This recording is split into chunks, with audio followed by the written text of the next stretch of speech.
Good morning বন্ধুরা, আজ আমি তোমাদের দেখাবো একটা হেয়ারস্টাইল। ইউটিউব ফেমাস রাখি দেবনাথ মানে রাখি দিদির একটা হেয়ারস্টাইল দেখলাম কিছুদিন আগে একটা ভিডিওতে করেছিল। তো এই হেয়ারস্টাইলটা আমিও আজকে ভাবছি ট্রাই করব। জানি না আমার মুখে কতটা মানাবে, তবুও আমি দেখো এখানে চুলটা একদম সুন্দরভাবে চিরুনি করে নিয়েছি। আমার হেয়ারটা তো তোমরা দেখলেই, তো আমি মাঝামাঝি চুলটা ভাগ করে নিয়েছি, দিয়ে এখানে মুড়ে মুড়ে কিছুটা চুল মুড়ে মুড়ে এখানে ক্লিপ দিয়ে আটকে নিলাম।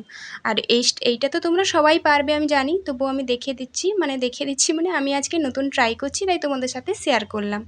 তো এদিকে দেখো আমি প্রথমবার করলাম, আমার মনে হলো না যে ঠিকঠাক হচ্ছে, দুই দিকে ব্যালেন্স, তাই আমি আবার একবার ঠিক করে বেঁধে নিলাম। তো আমি ছোট ছোট করে একটু লক্স বের করে নিলাম।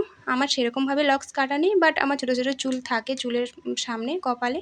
তো তারপরে আমি মাঝামাঝি চুলটাকে ভাগ করে নিয়ে সিম্পল যেভাবে বিনুনি করা হয় সিম্পলভাবে একদম বিনুনিটা করছি।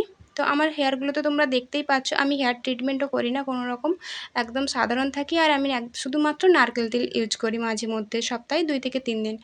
তো আমার হেয়ারটা প্রায় দেখো রাখি দিদির মতো, খুব একটা মোটা নয়, আর কিছুটা লং আছে, কিন্তু রাখি দিদির মনে হয় আর একটু লং হবে। তো যাই হোক, এদিকে আমি সমানভাবে আবার ঠিক একইভাবে হেয়ারটাকে আমি এখানে বেনুনি করে নিচ্ছি। তো 2 ভাগ করে বিনুনি করেছি একদম সিম্পলভাবে। তোমরা ভিডিওটা দেখতে থাকো। জানি না আমার মুখে কতটা ভালো লাগছে। তো আর সেদিন জানো তো, যেদিন ভিডিওটা বানিয়েছি খুবই গরম ছিল।